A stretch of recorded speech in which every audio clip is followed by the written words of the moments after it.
El santuario es un tema fundamental en la Biblia, especialmente para nosotros por nuestra historia de por qué somos creyentes adventistas o cristianos adventistas.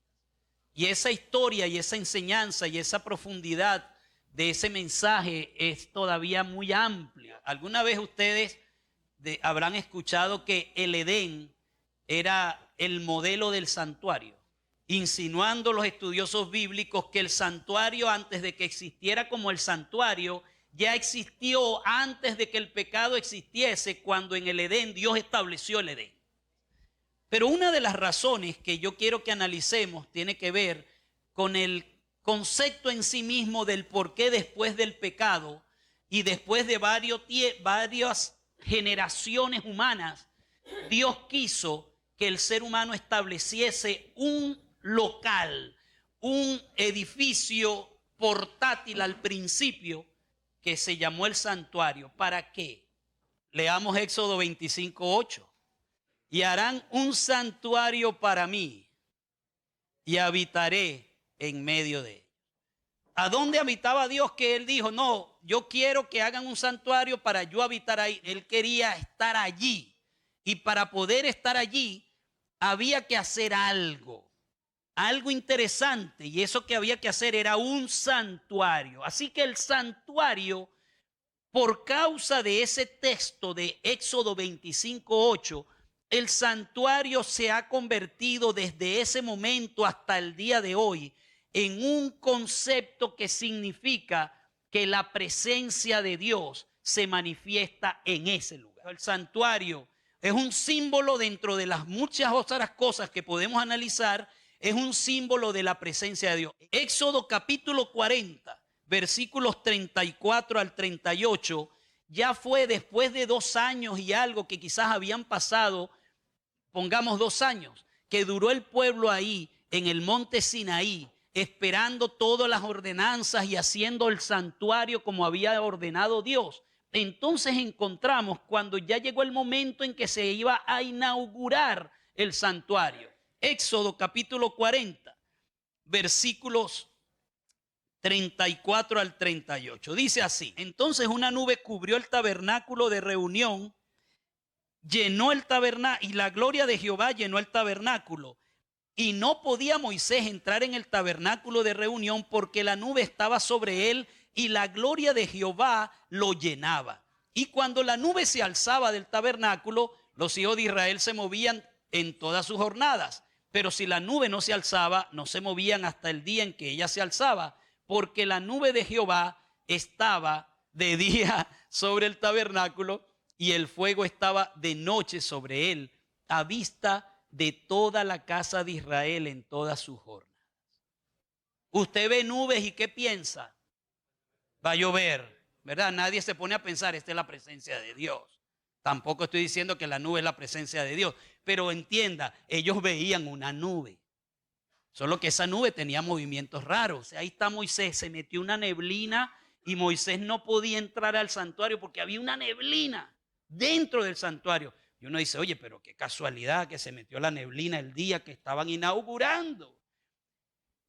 Pero están entendiendo que la presencia de Dios se está manifestando y que esa es la presencia de Dios, que está en ese momento ahí haciendo una acción. Entonces, allí ocurre el fenómeno en que la presencia de Dios ahora se hace manifiesta, y ahí está.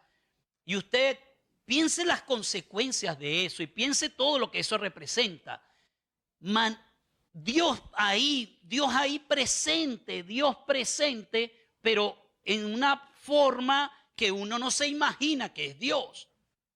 Porque es una nube, es una neblina, es una presencia que está puesta allí como algo de cosas que nosotros hemos visto porque vemos las nubes, pero ahí estaba la presencia de Dios.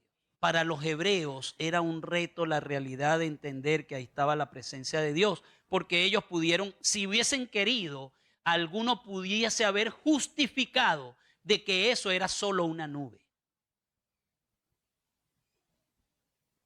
Porque la presencia de Dios es algo que usted puede percibir o no percibir. cuando Juan el Bautista bautizó a Jesús, dice el relato bíblico que se escuchó un trueno. ¿Y qué era el trueno? La voz de Dios. Pero algunos no entendieron que era la voz de Dios, sino que era un trueno. Y otros entendieron que era la voz de Dios y escucharon el mensaje. Y uno dice, pero ¿por qué unos escucharon una cosa y otros otra? ¿Por qué algunos tienen la seguridad de la presencia de Dios y otros no? Estaban esperando algo de Dios, correcto. Exactamente, ese era el concepto. Entonces, el santuario se manifiesta. Vayamos a Segunda de Crónicas, capítulo número 7, versículos 1 al 3. Segunda de Crónicas 7, 1 al 3, nos dice luego que eso ocurrió, porque ustedes saben que el santuario finalmente ya pasó la historia, el pueblo de Israel entró a Canaán y luego, aunque todavía había una tienda que ya no la tenían que mover porque ahora poseían la tierra, ya no eran nómadas, dejan el lugar allí, la tienda en un sitio, David toma la ciudad de Jebús, se siente un poco inquieto y dice, oye, yo que estoy tan cómodo aquí y Dios allá morando en una tienda, oye, yo debería construirle una casa a Dios. Así que David piensa que va a construir un templo para Dios y entonces Dios le dice, no, tú no puedes, tú has matado mucha gente, hay mucha sangre en tu mano, tu hijo, listo. Y Salomón construye el santuario. Esto pasó cuando el santuario terminó de ser construido y él lo va a dedicar. Salomón dedica el santuario. Miren lo que pasó. Cuando Salomón acabó de orar, descendió fuego de los cielos y consumió el holocausto y las víctimas. Y la gloria de Jehová llenó la casa. Y no podían entrar los sacerdotes en la casa de Jehová porque la gloria de Jehová había llenado la casa de Jehová. Cuando vieron todos los hijos de Israel descender el fuego y la gloria de Jehová sobre la casa, se postraron sobre sus rostros en el pavimento y adoraron. Y alabaron a Jehová diciendo, porque Él es bueno y su misericordia es para siempre. Noten, se manifestó la presencia de Dios en el santuario, ahora el templo que construyó Salomón evidentemente se manifiesta. Hubo una manifestación fue semejante a la que hubo en el primer santuario. ¿Por qué? ¿Se acuerdan el caso de Nadab y Abiú? ¿Han escuchado hablar de esos individuos? Nadab y Abiú, los hijos de Aarón, que ofrecieron un fuego que no era el fuego que Dios había prendido también en algo parecido, que cayó fuego del cielo y lo prendió directo en el santuario. Pero a ese santuario, pues ese fuego no lo pudieron traspasar, quizás no pudieron agarrar algo prendido con ese fuego y lo prendieron aquí. Dios aprobó lo que pasó y permite que cae el fuego del cielo, y aquí también en el santuario, en el templo de Salomón, se prende eso directamente de parte de Dios. No hay fuego extraño, hay fuego que ha venido directo de Dios. Los sacerdotes no podían entrar porque ahí estaba la presencia de Dios. La presencia de Dios es sumamente importante. Pero la presencia de Dios llega a un punto donde puede dejar de permanecer en el santuario. En el libro del profeta Ezequiel, en el capítulo 8, nosotros encontramos allí versículos 2 al 6. Ezequiel 8, 2 al 6. Miren lo que dice. Y miré y aquí una figura que parecía de hombre desde sus lomos para abajo, fuego, y desde su lomo para arriba parecía resplandor. El aspecto de bronce refulgente. Y aquella figura extendió la mano y me tomó por las guedejas de mi cabeza, como digamos por los moños. Y el Espíritu me alzó entre el cielo y la tierra y me llevó en visiones de Dios a Jerusalén, a las entradas de la puerta de adentro que mira hacia el norte. ¿A dónde lo llevó el Espíritu a Ezequiel? ¿A dónde lo llevó? A Jerusalén. ¿Dónde estaba Ezequiel que lo llevó a Jerusalén? Estaba en Babilonia. Había sido llevado cautivo a Babilonia. Viene y Dios lo trae en visiones hacia Jerusalén y lo mete en el templo. a la entrada de la puerta de adentro que mira hacia el norte, donde estaba la habitación de la imagen del celo, que provoca celos. Y aquí, allí estaba la gloria del Dios de Israel, como la visión que yo había visto en el campo. Él está haciendo referencia al capítulo 1. Y me dijo, hijo de hombre, alza ahora los ojos hacia el lado del norte. Y alcé mis ojos hacia el norte, y aquí al norte, junto a la puerta del altar, aquella imagen del celo en la entrada. Y ahora escuche lo que dice Dios. ¿Cuál es la razón por lo que le está mostrando esto a Ezequiel? Me dijo entonces, hijo de hombre, ¿no ves los que estos hacen, las grandes abominaciones que la casa de Israel hace aquí? ¿Para qué? Para alejarme de mi santuario. Así que ahora tenemos a Dios que está actuando en forma preocupada porque el pueblo de Israel había entrado en un grado de maldad, en un grado de acción, en una situación tan compleja espiritualmente. Yo alcancé a comprar un libro, una tesis doctoral que hizo alguien allá en Inglaterra, que habla sobre la paridad que había en el pueblo de Israel en ese tiempo de Jehová y el sol, la paridad. Y en ese libro encontré algo que me llamó la atención, que dice el autor que se han descubierto restos de tabletas y de cosas. Ustedes saben que esas vasijas se rompían porque eran de arcilla, y encontraron en un pedazo de arcilla un texto que decía, por Jehová y su acera. Era Acera, era una diosa. ¿Y saben lo que eso representa? Que habían llegado al nivel a que Dios, que lo dice la Biblia, que así fue, que metieron una imagen de celo en el santuario. Bueno, llegaron al punto a que Dios le pusieron una esposa, una mujer, una diosa para convivir. A ese nivel de situación espiritual llegó el pueblo de Israel.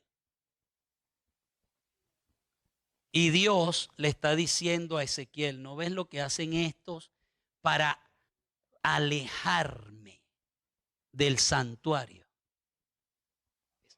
Vamos a leer en el capítulo 11 de Ezequiel el versículo 23.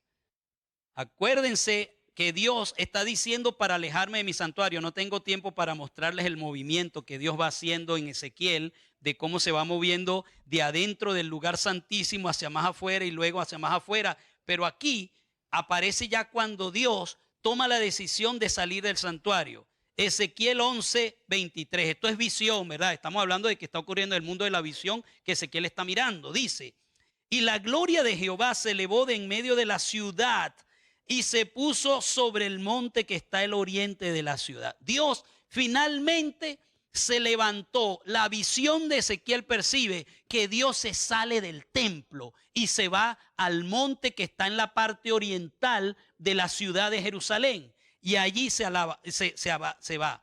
Ahora, ¿por qué Dios se sale del templo?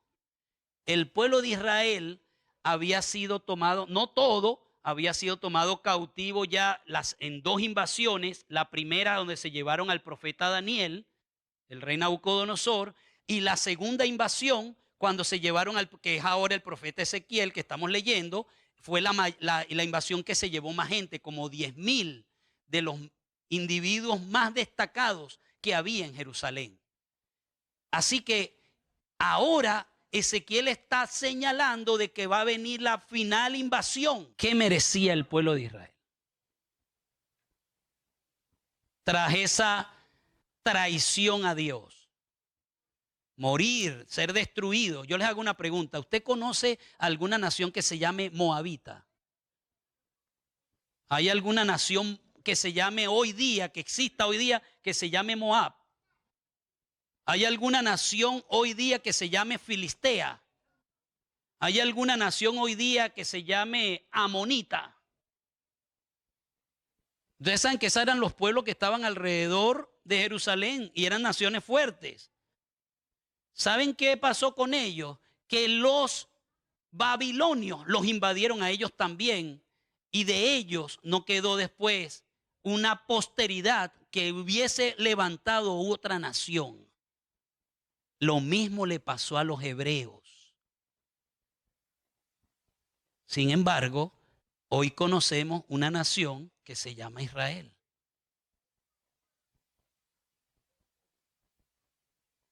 Ellos merecían ser borrados, destruidos como nación. ¿Saben por qué Ezequiel ve una visión, si mal no estoy, en el capítulo 37 de su libro, en donde se habla de la visión de los huesos secos? Hay otro cuarteto que dice que se pegan huesos con huesos y que se van cubriendo de piel y finalmente hay una resurrección. Bueno, ¿saben por qué Dios sale del santuario? Versículo 16. Sorprendente.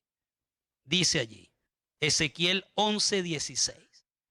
Por tanto di, así ha dicho Jehová el Señor, aunque les he arrojado lejos entre las naciones y les he esparcido por las tierras, con todo eso les seré por un pequeño santuario en las tierras a donde lleguen. What? ¿Qué dice, Señor?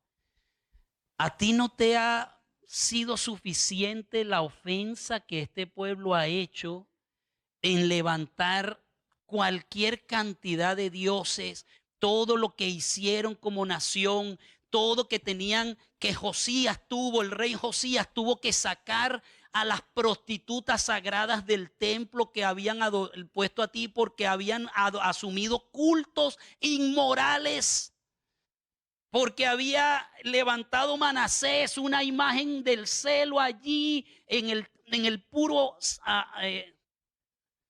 santuario, no internamente, no en el lugar santo ni en el lugar santísimo, sino en el atrio. Allí pusieron una imagen que quedó y que permaneció a ti, y con todo y con la manera como ellos te abandonaron, a ti no te dio suficientemente todo eso, que ahora tú decides, Señor, que te vas a alejar del santuario porque vas a ir con ellos en cautiverio.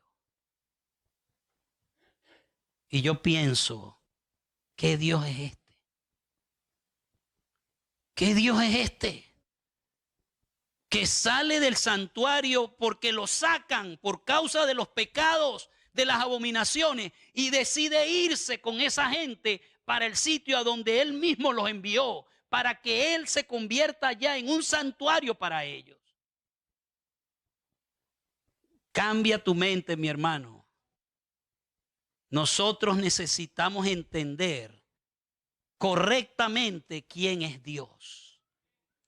La presencia de Dios está intencionalmente deseando manifestarse entre la gente que es indigna.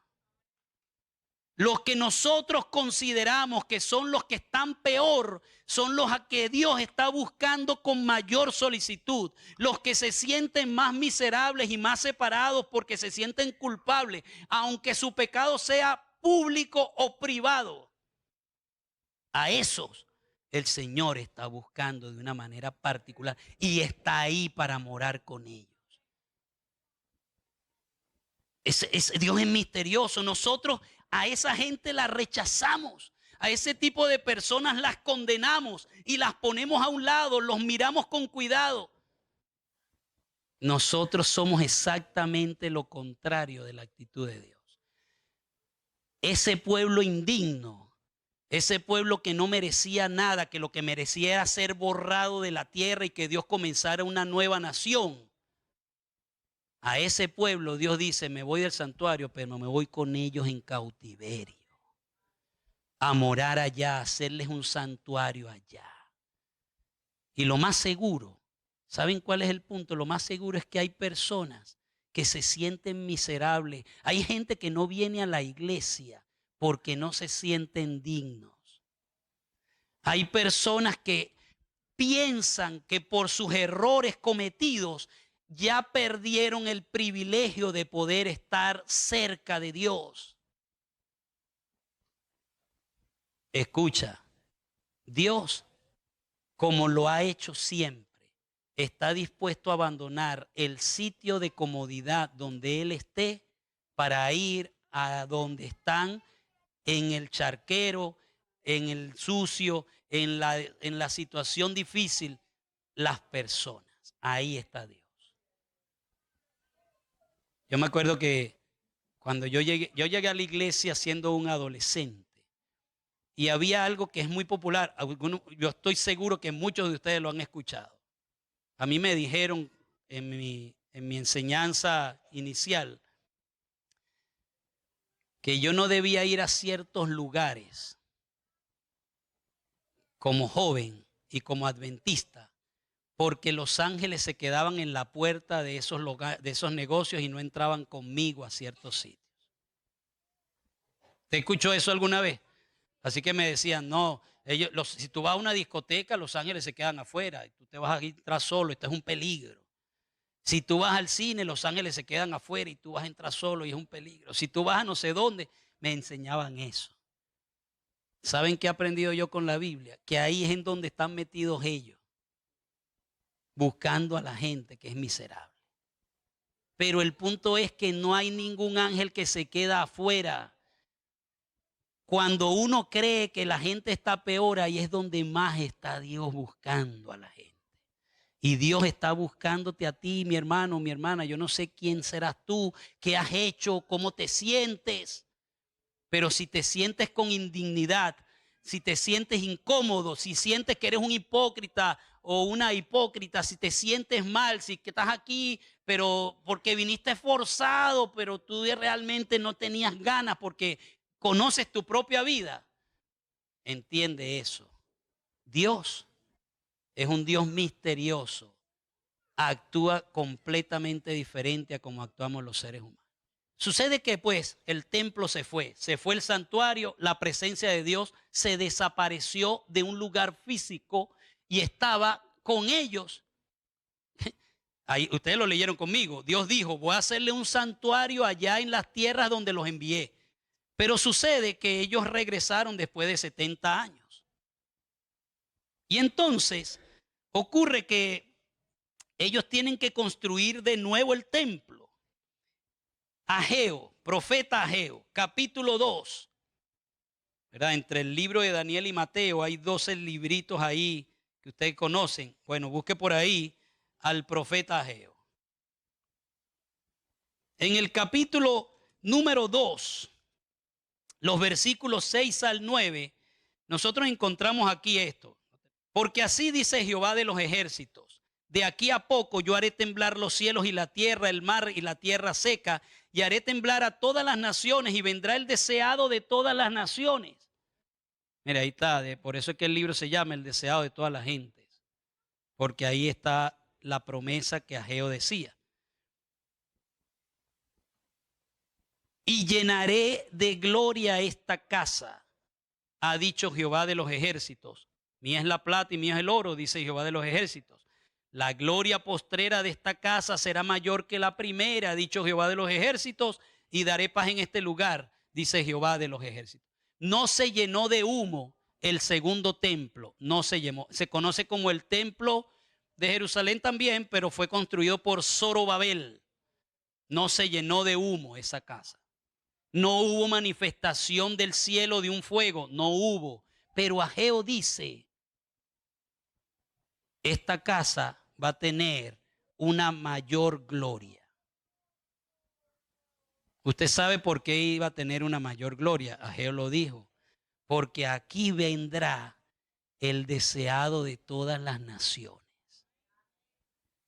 Finalmente, la promesa que dio Ageo se cumplió. Pero noten ustedes, quiero compartir con ustedes un párrafo breve acá, pero importante, acerca de ese momento que Ageo señala.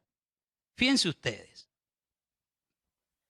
Dice aquí el libro Profetas y Reyes lo siguiente. El segundo templo no igualaba al primero en magnificencia, ni fue santificado por las manifestaciones visibles de la presencia divina que se vieron al ser inaugurado el primer templo. No hubo manifestación de poder sobrenatural para señalar su dedicación. No se vio que una nube de gloria llenase el santuario recién erigido. Ningún fuego descendió del cielo para consumir el sacrificio sobre su altar. La Shequina, o presencia de Dios, no moraba más entre los querubines del lugar santísimo. De hecho, no había querubines en el lugar santísimo, porque el arca había sido escondida antes de que los babilonios destruyeran el templo. El arca, el propiciatorio y las tablas del testimonio no se encontraban allí. Ninguna señal del cielo daba a conocer la voluntad de Jehová al sacerdote inquiridor. Sin embargo, se trataba del edificio acerca del cual el Señor había declarado por el profeta Ageo: la gloria de esta casa postrera será mayor que de la primera. Y haré temblar a las gentes y vendrá el deseado de todas las gentes y henchiré esta casa de gloria, ha dicho Jehová de los ejércitos. Muchos se han negado persistentemente en ver un significado especial en el advenimiento de Jesús de Nazaret, el deseado de todas las gentes, quien con su presencia personal santificó las dependencias del templo. Luego dice, el segundo templo fue honrado no con la nube de gloria de Jehová, sino con la presencia de aquel en quien moraba toda la plenitud de la divinidad corporalmente.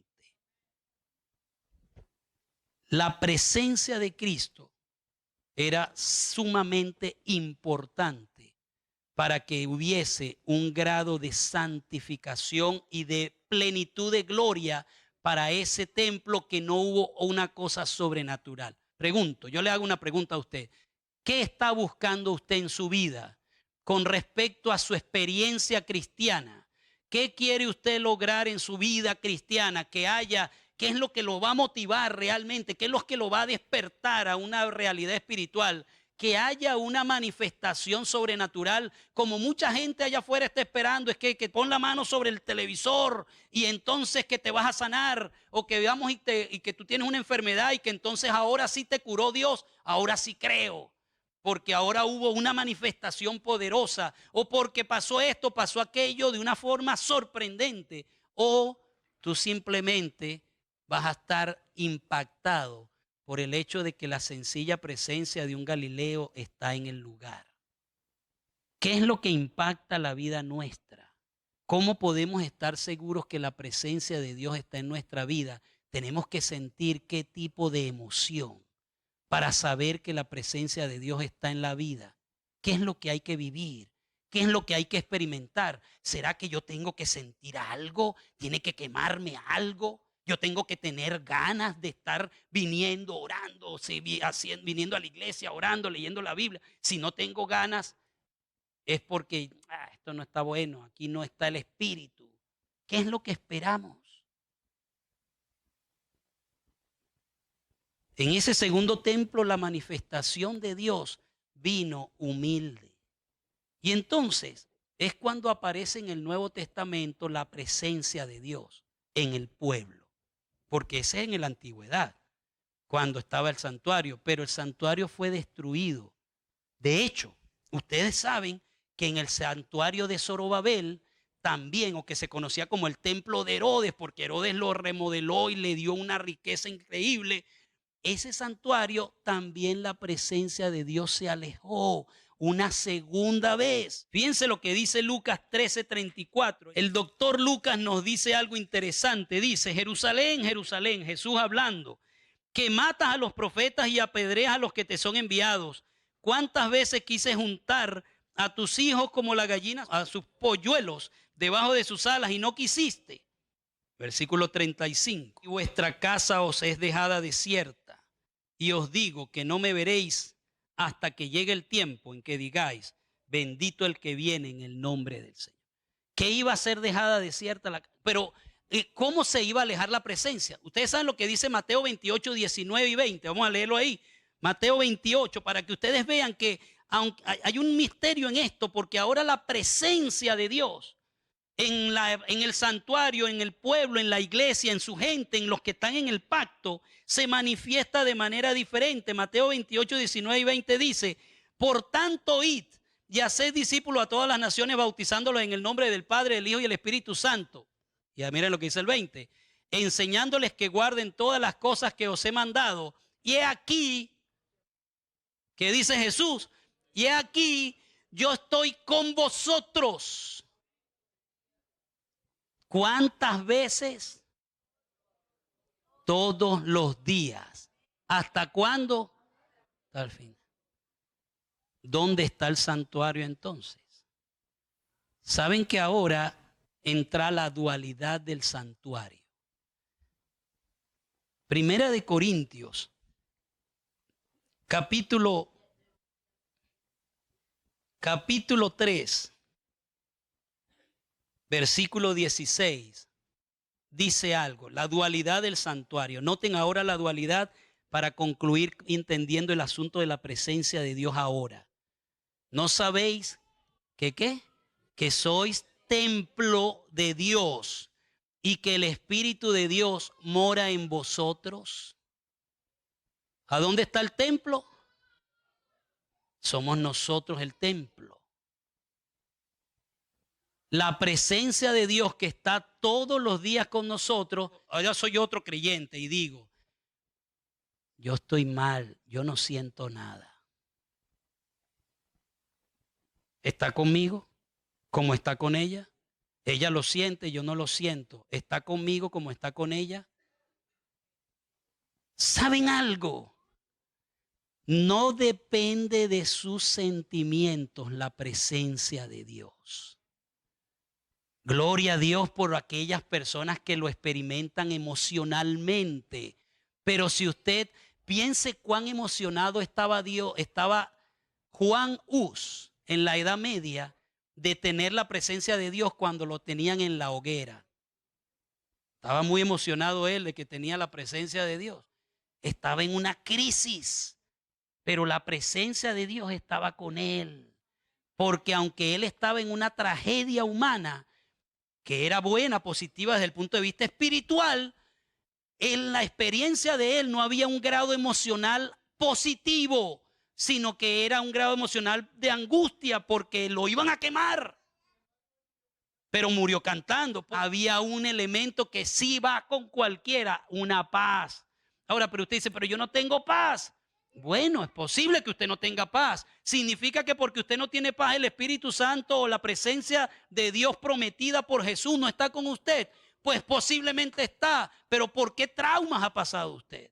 ¿Por qué cosas ha pasado usted? ¿A usted lo violaron cuando niño a alguna persona y eso nunca se le ha podido olvidar? ¿A usted le pegaban y le daban durísimo cuando usted era niño y usted quedó con un odio hacia la autoridad? ¿O usted, qué sé yo qué ha pasado a usted? Y usted puede estar traumado y usted puede ser la mejor esencia de una persona cristiana con la crisis que usted vive y el Señor está con usted. Una hermana psicóloga decía un día que una señora de una iglesia se le acercó para condenar, para advertirle sobre otra hermana, porque esta hermana psicóloga estaba haciendo como consultas. Y le dijo, tenga cuidado, porque esa hermana y la criticó a la otra. Y esta ya había consultado a esa hermana. Y entonces la psicóloga se molestó y le dijo, ¿sabes qué? Si tú vivieras y supieras todo lo que ha pasado a esa mujer, yo no creo que tú fueras adventista. Esa muchacha, en toda su crisis que ha vivido, ahí como tú la ves, que tú la ves como una persona no digna del evangelio, ni digna de ser una cristiana representativamente correcta, ella es la mejor versión de ella gracias al poder de Dios. ¿Captan mi idea? La presencia de Dios no está sujeta a quién es usted. Hay un elemento fundamental que usted tiene que entender que se requiere, y lo dice el profeta Isaías. El profeta Isaías dice algo sorprendente en el capítulo 57 y el versículo 15. Isaías 57:15 dice algo que me sorprende. Noten, porque así dijo el alto y sublime, el que habita la eternidad y cuyo nombre es el Santo. Yo habito en la altura y la santidad. Dios está en lo inaccesible para el ser humano. Santidad. Una exclusividad única. Eso es santidad. Una exclusividad única. Una separación única. Eso es santidad. Y Dios habita en la santidad. Pero dice, y con el quebrantado y humilde de espíritu, para hacer vivir el espíritu de los humildes y para vivificar el corazón de los quebrantados.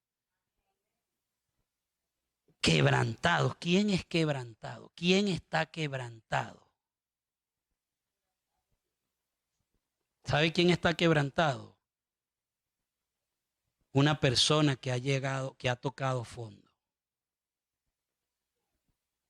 O quizás que no ha tocado el fondo pleno, pero que está por ahí tocándolo. Elizabeth Talbot, ella dice que la persona pasa por etapas, ¿verdad? Y en la vida cristiana esas etapas también son nuestras. Y hay una etapa en que la persona puede estar en una crisis y se queda allí y no se puede levantar más. Pero que hay una etapa más abajo, que es la etapa cuando la persona llega a lo peor, que hace lo que era inimaginable hacer. Y por causa de que así como el hijo pródigo entra en una situación de crisis, reacciona y se da cuenta, por alguna misericordia y milagro de Dios, puede alguien le muestra a Dios a través de libros, a través de alguna predicación o algo, que aunque haya perdido todo, quizás perdió todas las cosas, perdió el matrimonio, perdió a la familia, perdió el trabajo por causa de la crisis a la que llegó y el fondo que tocó. Pero si esa persona se llega a dar cuenta de la misericordia de Dios y aprende a superar esa crisis, se convierte en el creyente que aprende a vivir la vida correcta, como David la vivió. Eso es un misterio. Mis hermanos, la presencia de Dios está dispuesta para ustedes todos. Es una promesa. El Señor quiere que usted sea partícipe de su presencia. No hay nada que pueda impedir eso. Simplemente el Señor requiere que usted tenga una actitud humilde. Reconozca su necesidad. Solamente eso. ¿Qué ha hecho usted? No lo sé, no me preocupa lo que haya hecho. Si usted reconoce humildemente, el Señor está dispuesto a ir al corazón humilde y quebrantado. Yo les pregunto, ¿ustedes creen que es digno, es válido, es inteligente estar huyéndole a un Dios tan bueno? Un Dios que tiene una disposición tan abierta, que no es ahora que lo manifestó con el pueblo de Israel. Y nosotros cuando hacemos algo estamos queriendo, igual que Adán, no, me escondí, tuve miedo y tu voz y corrí. Señor, ¿y quién dijo que Dios viene a castigarnos, que viene a destruirnos? Dios viene a rescatarnos. Su presencia siempre ha venido para eso. Así que si te sientes miserable, gloria a Dios. Tú eres el candidato perfecto para que Dios venga a morar contigo. ¿Alguno de ustedes quiere decir, Señor, mora en mi corazón? Lo necesito. Amén. Gloria a Dios. Señor Dios,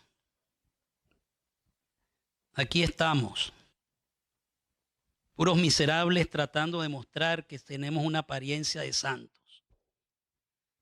Venimos a la iglesia. Quizás no hemos estudiado la lección de la escuela sabática y queremos demostrar como que sí sabemos.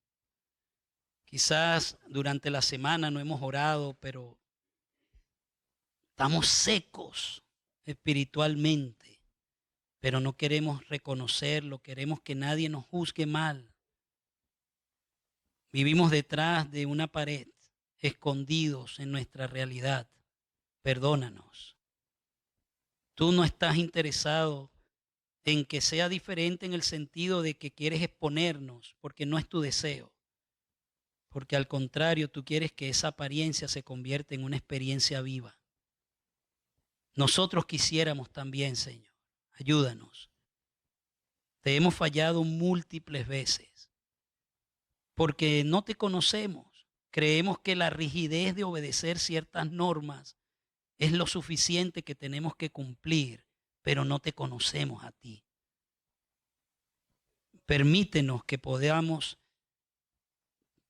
darte morada en nuestra vida, que ese toque que Jesús hace a la puerta, como dice el libro de Apocalipsis, pueda ser nuestra reacción la de abrir y dejarte entrar y conocerte, saber quién eres y ver tu amor, tu bondad y así dejar de huir y abrir nuestra vida con honestidad delante de ti para que tú ilumines plenamente todo lo que necesitamos que sea iluminado. Gracias por tu amor, Señor, por recibirnos, porque tú abandonas lo que tengas que abandonar por ir donde nosotros estamos para alcanzarnos.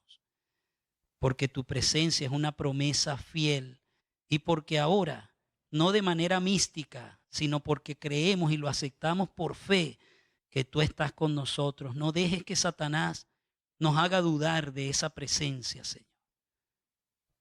Para que así como Jesús pudo ser victorioso en la tentación, consciente de que Él era el Hijo de Dios y no tenía que demostrárselo a nadie, que nosotros tengamos la conciencia de que tú estás con nosotros y no tenemos que demostrárselo a nadie. Lo aceptamos y lo creemos y caminamos conscientes de que tú estás a nuestro lado. Así que nos ponemos en tus manos. Gracias en el nombre de Jesús. Amén.